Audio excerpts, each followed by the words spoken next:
My name is Julia, this is Crizel, and it's honestly our pleasure to have you here today. So we're going to be asking you a couple questions. Okay. So some of these questions may be repeated from your previous interviews or your talk from earlier, but this is just to fill in those who weren't here to listen to your conference. Right. So here with us today we have the honor and pleasure to be joined by Levi Tafari, a published writer, poet, performer, and urban griot. Yeah, okay. So we're very honored to have you. We're going to start with our questions now. So in college you studied classical French cuisine and graduated with distinction, but later left the trade to pursue art. So what incited or encouraged you to make this decision? Well, I became a chef and was working in the industry for about 6-7 years. And then with the advent of the American influence on global food and cultures, people wanted burgers instead of steak. And it's like saying, would you like a Ferrari or a Lauda? Yeah. Right. So there was no competition. Yeah. And because you train to do something authentically and make a sauce from a roux, make your own bread, learn the various cuts of vegetables like paysan, julienne, you know. I'm going to pretend I know what you're talking about. Okay, but see, so Right. that didn't allow you to continue in that vein. Yeah. So it didn't feel right to I didn't feel like I was using my skill. I'd taken all these years to study. But I used to write. And when I was at college, I used to write my ideas down, and it took the shape of poetry. And I soon realized that words have power. And words had the ability to inspire people, to invoke change, to make people aware of certain issues. And subsequently joined the Liverpool 8 Writers' Workshop in 1981, the same year as the uprising in Liverpool 8, Toxteth. And they said that I was a really good writer. And so they gave me my first performance. The first performance I ever did, there was a producer there from the BBC, from BBC Television, and he loved the poems. And he asked me if he could film them, which he did. And he used them on a program which was called Second Chance to Learn. And as a result of that program, people became aware of who I am. And so I just followed the pattern and the journey of transforming from being a chef, which was feeding people's stomach, to being a chef, which now feeds people's thoughts and minds. Wow. Yeah. Very inspiring. Great. A lot of your work is rooted in oral tradition and dub poetry. What has inspired you to so strongly believe poetry should not stay on the page? Well, poetry needs to be heard out loud, yes? Because we can write music down, and if we had music on the page, could you dance to it? No. You have to play it on an instrument for it to be appreciated. So in terms of poetry, the tongue is the instrument. And it's the tongue that plays the rhythms and the sounds that creates the words that moves people. So it needs to be spoken. Because, like I say, it's this thing against the literary tradition against the oral tradition. And there's always a big debate, which is more valid, which is, you know, has more substance. The point is, before anyone could write, they had to learn to speak. Because if you couldn't speak, you'd have nothing to write down. So you had to have a word, yes? Let's take the word word. You had to have the word before you could write it. Yeah. It's simple. And to get the sounds, to get the syllables. Liverpool, Liverpool, Manchester, Manchester. 3 syllables, yeah, 3 beats. But you have to say it to appreciate it, you know? So this is why I love the oral tradition. Because when you see musical notes, you can play it on a violin, play it on a cello, play it on a trombone, but it needs to be played out loud to be appreciated. and poetry needs to roll off your tongue, which is why I said, can you taste the words as they roll off your tongue? Can you taste all the songs that you have ever sung? You know? Wow. Yeah. In addition to writing poetry, you have also written a number of plays Mhm. and made musical tracks. Is there any form of that you enjoy writing or performing more? Well, I like poetry. I like writing. Plays are really nice. It's a longer process, and I suppose more thought and more characters. In fact, I wrote a piece recently, within the last month, that was performed at the Everyman Theatre in Liverpool, and it received a great reception. Yeah, the audience loved it. Yeah. And I hadn't done that for a long time, because I've been concentrating on poetry, I'm working in education, and to do this piece for another act, for an actor to perform the piece rather than I performing it was beautiful, because I could just sit back in the audience and watch my work being unraveled without having the tension of being in the wings and coming and yeah, so it was really nice. But I want to get more into, I want to do a bit more playwriting and monologues. I'm actually, when I return to the UK, within maybe the next few weeks, I'm gonna start working with a good friend of mine, Curtis Watts, who's a musician and rapper, and we're gonna put some tracks down. So listen out for some Super music, cool. yeah. But he's great with rhythms and beats, so we're gonna get together and we're gonna do something. That's great. I mean, you've clearly experienced and gone through incredible things. I'm sure you've also visited amazing places, which actually leads us on to our next question, which is, I mean, you work as a writer. I heard that you toured with a band. Yeah. So you've clearly done amazing things. What do you think that your most valuable experience was, and how has it impacted or affected you?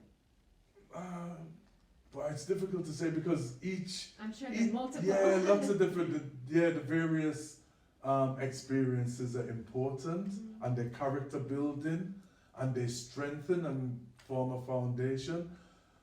So it's like when people say to me, what's the best country you've ever been to, or your favorite country? It's difficult to say, because different countries have different attributes, and there are really nice parts of a country that, yeah, I love this about the country, I'm not too keen on that.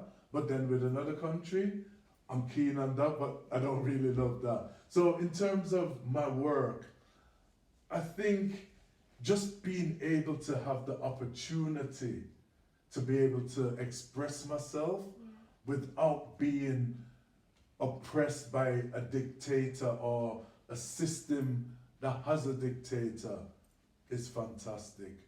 So we don't realize, although we feel things could be better and different, we still have a huge amount of freedoms compared to some parts of the world. So there are writers living in some countries who can't say the things they would like to say, otherwise they'll be arrested and thrown in prison, and no one would hear of them again. You know, so just being able to do all of this is fantastic, rather than pinpointing and saying, I enjoy this more or that more. And it's nice to have that eclectic taste that I can go into playwriting, I can write monologues, I can write poetry, I can work with music, I can go into an academic situation as education and work with students and inspire students and inspire the next generation of artists. And finally, I suppose on that point, I work with other artists from other disciplines. So dancers, visual artists, you know, musicians, and so forth, yeah. And other wordsmiths as well. Yeah, definitely. You have published 4 amazing collections of poetry, and your work also has been featured in many anthologies. So how did you get started as a writer, and does writing come easily to you? Well, let's say that writing is, you know, 10% inspiration and 90% perspiration. Yeah. You know what I mean? So you have to work hard. Yeah. When it's easy once you start to do it. Mm. It's like the first time you try to do press-ups. You might be able to do 5, Never gets easier. and then like, and then the next, and if you keep doing the 5, by next week you'll be able to do 10, Yeah. and then the following week you'll be able to do 20. And if you keep at it, it does become, it's still difficult, but it becomes easier, if that makes sense. Yeah. So it's the same with writing. It's just exercising your mind and your ability to do it, you know? And having the discipline while your friends are out clubbing or doing whatever. Because many a time my friends would be out in the nightclubs and they come into the club, Levi. I said, no, I want to write this thing. And they said, oh, we'll do it later. I said, no, while it's fresh in my head. Yeah. And then I would write it, and then I'd be on TV, and they'd be like, oh, Levi, how come you're on TV? Because I didn't go to the club.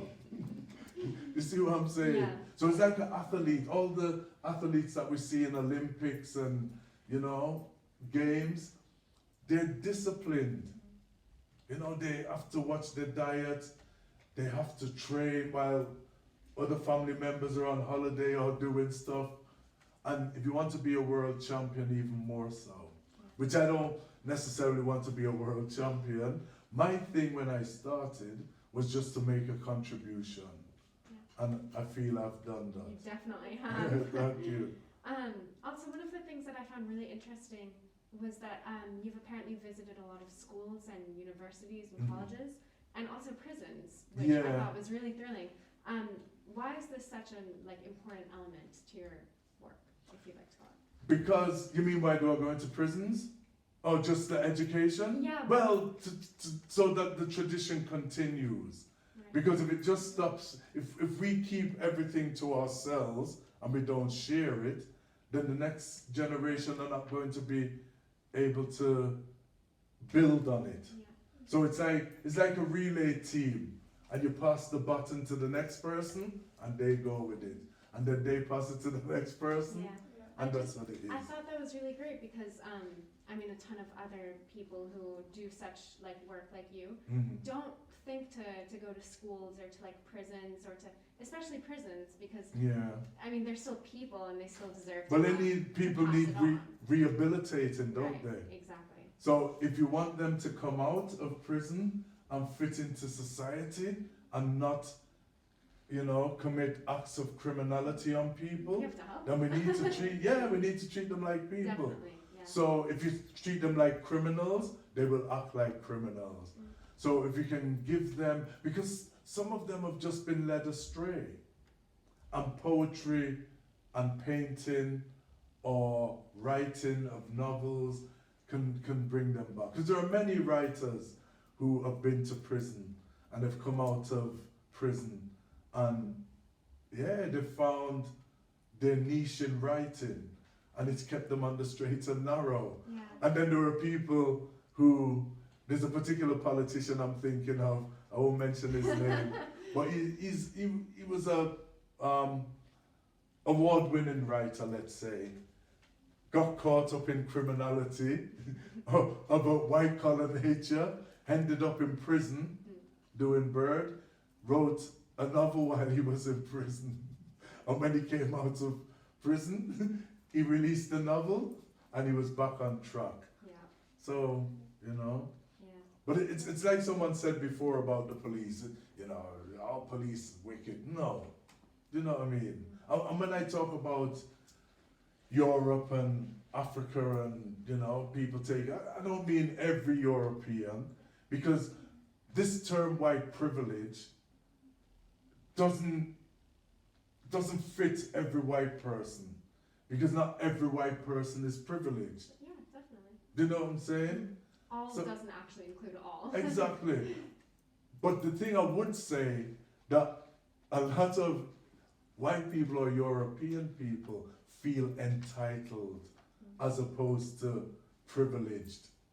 So they feel entitled to be first. They feel entitled to have the best housing. they feel entitled. Do you know what I mean? Because you look, when there's problems in terms of employment and people losing jobs, in cities around Europe, people go out and demonstrate and protest, don't they? They march, sometimes there's trouble.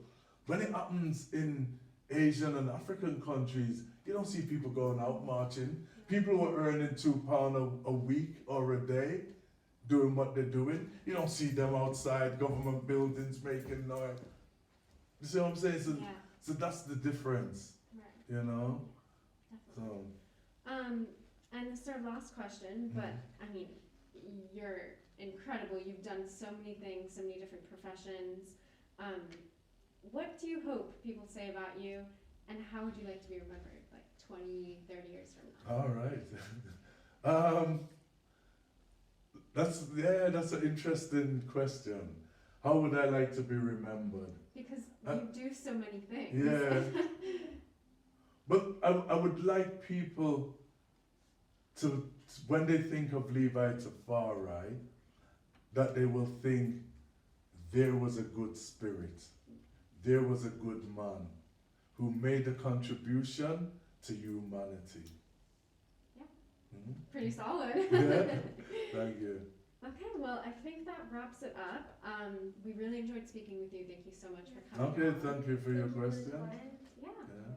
round of applause. All right, thank you very much. Enough respect, man. Yeah.